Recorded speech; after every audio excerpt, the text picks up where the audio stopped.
उत्तर प्रदेश के मंत्री ठाकुर जयवीर सिंह का जो बयान आया उसके बाद वो विवादों में घिरते हुए फिलहाल नजर आए। आजान को लेकर उनकी ओर से बयान दिया गया था। उन्होंने ध्वनि और कानून व्यवस्था को लेकर तमाम सवाल खड़ा किए। हालांकि ये विवाद बढ़ा, उसके बाद उनकी सफाई भी सामने आई, लेकिन तब तक सियासी पारा चढ़ चुका था। रिपोर्ट देखिए। सुबह 4 बजे नींद का टाइम होता था, मस्जिदों से हजार एमसी जोड़ क्या क्या पढ़ते थे, नींद में तो भंग हो जाती, बंद नहीं हुआ। निश्चित सीमा के अंदर, एक साउंड की सीमा के अंदर बजाइए, सभी लोग उसका पालन करें। जी हां, यूपी सरकार के संस्कृति एवं पर्यटन मंत्री ठाकुर जयवीर सिंह का यह बयान आजकल चर्चा का विषय बना हुआ है। फिरोजाबाद के शिकोहाबाद में आयोजित एक व्यापारी सम्मेलन के दौरान उन्होंने कानून व्यवस्था और ध्वनि प्रदूषण पर बोलते हुए अजान की आवाज पर टिप्पणी की, जिसके बाद ये मामला विवादों में आ गया।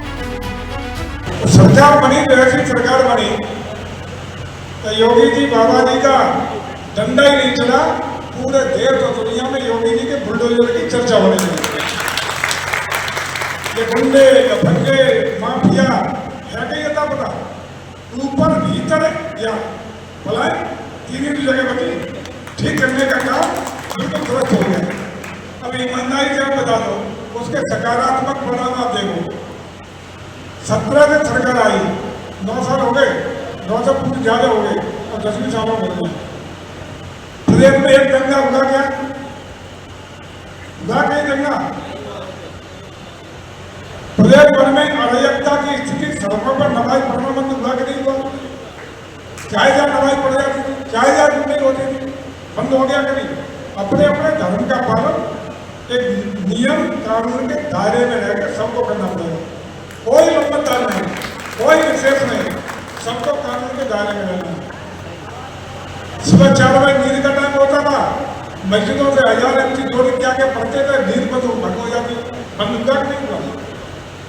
निश्चित सीमा के अंदर, एक साउंड की सीमा के अंदर बजाइए, सभी लोग उसका पालन करें। सभी को अपने धर्म का पालन करने का हक तो है, लेकिन किसी के साथ अन्य अत्याचार करने का अधिकार किसी को नहीं। उनके इस बयान पर अब राजनीतिक और सामाजिक प्रतिक्रियाएं सामने आने लगी हैं। देखिए, भारतीय जनता पार्टी में एक कंपटीशन चल रहा है पूरे देश में, जहां जहां भाजपा के नेता हैं, भाजपा की सरकारें हैं, कि कौन कितनी नफरत फैला सकता है, कौन कितना बंटवारा कर सकता है। इसलिए समाजवादी पार्टी समझती कि उत्तर प्रदेश में जो धर्म स्थल हैं, वहाँ से एक निर्धारित ध्वनि जो है उतनी सीमा में, उतनी फ्रिक्वेंसी में ही उसका इस्तेमाल होता है। लेकिन क्योंकि भारतीय जनता पार्टी को हिंदू मुसलमान, मंदिर मस्जिद जैसे मुद्दों को उठाना है, इसलिए उत्तर प्रदेश सरकार के जो मंत्री हैं वो इस तरह की बात कह रहे हैं। देश में बाबा साहब का संविधान है, बाबा साहब के संविधान ने सभी को वो अधिकार दिया है कि उनको सबको धार्मिक आज़ादी है, और ये अधिकार बाबा साहब के संविधान का दिया हुआ कोई किसी भी धर्म के मानने वालों से छीन नहीं सकता, और चाहे वो मंत्री उत्तर प्रदेश के हों या कोई उत्तर प्रदेश की सरकार हो। हालांकि अपने संबोधन के दौरान मंत्री ने ध्वनि सीमा के पालन पर जोर दिया, लेकिन मंत्री के इस बयान से मुस्लिम पक्ष भड़का हुआ है।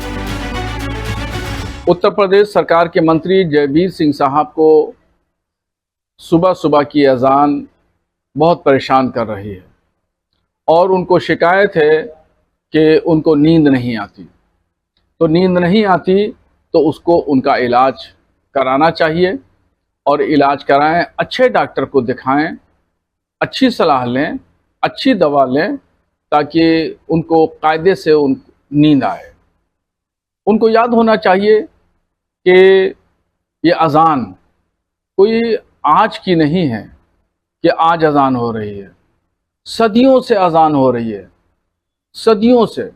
और संविधान ने हर मजहब के मानने वाले को आज़ादी दी है। आज़ाद भारत में हर व्यक्ति आज़ाद है, मजहब, मसलक, अकीदे के मामले में स्वतंत्र है।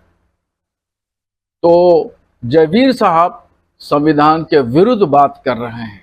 दो नज़र से आप न देखिए कि दोहरी नज़र से आप देख रहे हैं। अगर आप अजान को देखिए तो फिर आप मंदिर में भजन को, और मंदिर में जो सुबह सुबह घंटे बजते हैं उसको भी देखिए, इसलिए कि इस मुल्क की हिंदू और मुसलमान दोनों आंखें हैं। अगर से आपको अजान को पर इतराज़ है, अजान से नींद में खलल होता है, तो फिर ये भी कहिए कि सुबह सुबह जो लाउड स्पीकर पर भजन होता है मंदिरों में, उस पर भी नींद में खलल होता है। मगर बड़े अफसोस की बात है कि दोहरी निगाह से देखा जा रहा है। लिहाजा अगर से आप मोहब्बत की निगाह से देखिए तो आपको अल्लाह अकबर भी अच्छा लगेगा और आपको मंदिरों का भजन भी अच्छा लगेगा। मैं खुद, मेरा घर मंदिर के पास में है और वहाँ के ऊपर सुबह सुबह भजन होते हैं, गीत गाए जाते हैं, कानों को अच्छा लगता है। आवाज़ आती है सुबह सुबह, देख तेरे संसार की हालत क्या हो गई भगवान, कितना बदल गया इंसान, कितना बदल गया इंसान।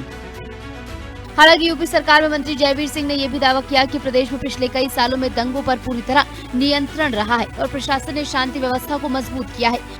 कहना यही था उस बैठक में कि हर मजहब, हर धर्म के लोगों को अपनी धार्मिक जीवन जीने का, उसकी मान्यता देने का, उसके रीति रिवाज निभाने का हक है। लेकिन किसी दूसरे धर्म के लोगों को परेशान करने का, जोर जबरदस्ती करने का, काम करने का, उनके दिनचर्या में अव्यवस्थित करने का अधिकार किसी को नहीं है। उसमें चाहे जो उसी का परिणाम है कि हम लोगों ने जो भी धार्मिक स्थान थे, चाहे वे हिंदुओं के थे या मुसलमानों के थे, एक सीमित ध्वनि गति का निर्णय लेने का काम किया। इस समय में इस गति से, इस ध्वनि गति के साथ आप अपनी साउंड व्यवस्था कर सकते हैं। हम लोगों ने जो परंपरागत रीति रिवाज के अनुसार जो भी धार्मिक आयोजन होते हैं उसको उसी के अनुरूप बिना संबंधित उप जिलाधिकारी या थाने के सहमति की, पूर्व अनुमति के बिना, चाहे जो चाह आयोजन सड़क पर बंद करके आयोजन करने पर रोक लगाने का काम किया, जिससे किसी भी आम जन को कोई सहूलियत, हर आदमी को सहूलियत रहा, किसी को भी परेशानी का सामना न करना पड़ा। उन्होंने कहा कि कानून सबके लिए समान की नीति लागू है और किसी भी तरह की अराजकता को बर्दाश्त नहीं किया जाता। स्पेशल रिपोर्ट, हिंदी खबर।